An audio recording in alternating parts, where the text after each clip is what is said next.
Welcome to Actual Scale Modelling. This is part 4 of Academy's US Navy fighter F-14. Scale is 1 to 48. In this part I'm going to be placing the fuselage together with the wings and doing other little bits and pieces. All depends on time. So let's jump into this and see how well I get on. The first job is to assemble the engine ports or the exhaust. These are just two halves, as you can see there, the larger half and the smaller half. The smaller half is the actual bit that will be shown. The other part is just the insert inside the model. As you can see, I'm weathering these, and I'm using Tamiya's Weathering Series D, and I'm going to be using the burnt blue component and the burnt red component. And I'm just layering these up until I get the effect that I want. I'm looking for a burnt metal effect. Just applied the burnt red, so you can see that coming through, and it's sort of a tarnished colour.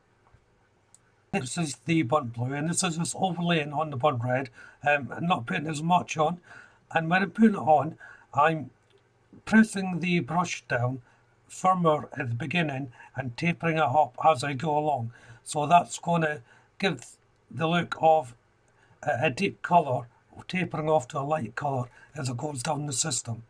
Of course, I have to match up with the one actually on the fuselage as well. So that's the top and bottom pieces, and I'll be applying the exact same technique but lighter than I did on the actual exhaust ports. And periodically I'll just match it up and see how well it's going, so I don't over-weather it. And now I'm fairly happy with it. I'll just check it again. So you can see the red going down into the blue, gradually getting lighter. So now it's on to the nose section, and what I'm fitting here is the radar collector that's inside the nose cone. Now I ran into a slight snag. I put in too much weight inside the cone, so the radar didn't fit inside it. So I had to snap that off, but I added it inside the cone. Not necessarily at all, because the cone's closed up, but it was just to give that bit of weight. I didn't realise until now I've done this completely off camera. As you can see, that it's out of shot. I can only apologise for this. I can't go back and reshoot it because it's already attached to the model, but you can just about make out me placing it on.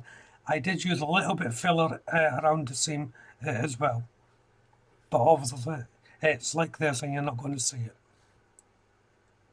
But you can see the nose attached now that I've laid it down. So this is me putting on the flat filler. You can just about see me having the Villaggio bottle that I'm using. I have been playing around with my camera angle, and obviously I got this completely wrong. On to attaching the fuselage together. First of all, I have to place in the wings. Now remember, these wings are on a ratchet so they can move.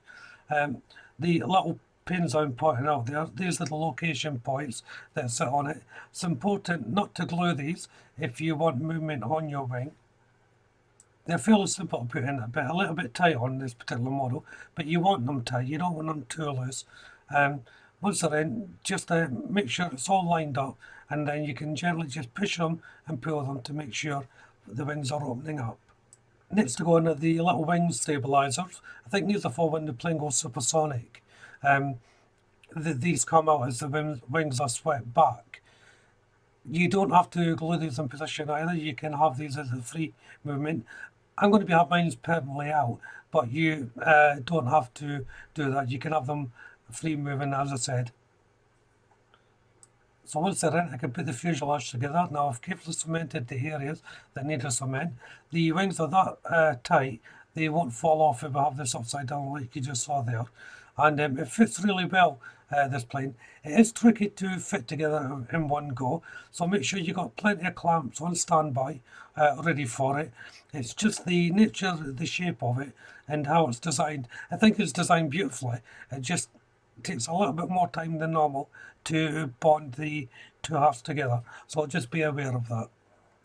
The engine part of the fuselage needed a little bit more clamping, so I've put that under a heavier clamp, so I'm using my F clamp just to secure it. It's just because the shape of it more than anything, so the F clamp is needed to secure it. Of course you can just hold it tight, but you know, the clamps are better. It's important though that you don't tighten them up too much, just enough to hold them into position. Now that it's all bonded and flayed, I'm just using my sanding stick to clear up any burrs. There's only tiny little amounts, nothing a great deal to worry about. I'm going back to the sprues now, and I'm painting the tyres, and I'm using Life Colours Black Rubber Shades Tyre Black for these. I'd like to point out there's quite nice detail on these tyres. It's worth taking a moment to do them properly, I think. If you don't have the life colour paints that I use for the tyres, a watered down black is just works as well. But the life colour paints are really good for this sort of thing. Onto the front landing gear now, and previously I painted the main unit in 04 gloss white River Aqua colour. I'm now using River Aqua 99 aluminium, and this is just for the highlighted parts, so the moving parts on the landing gear. There isn't much assembly required on the front landing gear, it's just the wheels, and the location pins for these are nice and defined. Just a little bit of cement in the holes of the wheels and just popping them on. Nothing further really needs to be done with them. Oh, I did forget to mention there is an extra brace that has to be placed in. This is quite small. I zoomed in quite far on my camera here for you to see it. It can be a little bit tricky to fit with it being a small part. And it comes in two parts, so once one side is dry, I just flip it over and fit the secondary part. And it just encases most of the main stem of the landing gear. Onto the main wheels now. These wheels have to be made up together, so the two halves just joined together. There's a nice little line running around the line for you to place your cement on and to grip the other half of the wheel. The makeup of these is slightly different from the front part of the landing gear. There's a little bit more assembly to do, more braces and lever things to put in. So once I've made up the wheel and placed it on, there's the supporting levers, I don't know what they're called, that have to be assembled onto it. Now you can either do this once the wheels are on the actual model itself, or before you put it on. I prefer to do it before I place it on. That way I know at least one part is sturdy enough to hold the wheel in position. I should point out, before I place them in position like this, I do dry fit them several times to make sure I know I'm getting the correct angle. Do it this way, you're not sure, leave fitting the wheel until it's almost dry, the cement is almost cured, then have another dry fit as such, and then you can bend it to the angle that you want. And then once it's on, it's just a matter of slight adjustments until I'm happy with it. Onto the rear wings now, and I'm just masking off a line so I can paint the edges of the rear wing. And for this I'm using River Aqua 74 Gunship Grey. So quite a dark grey.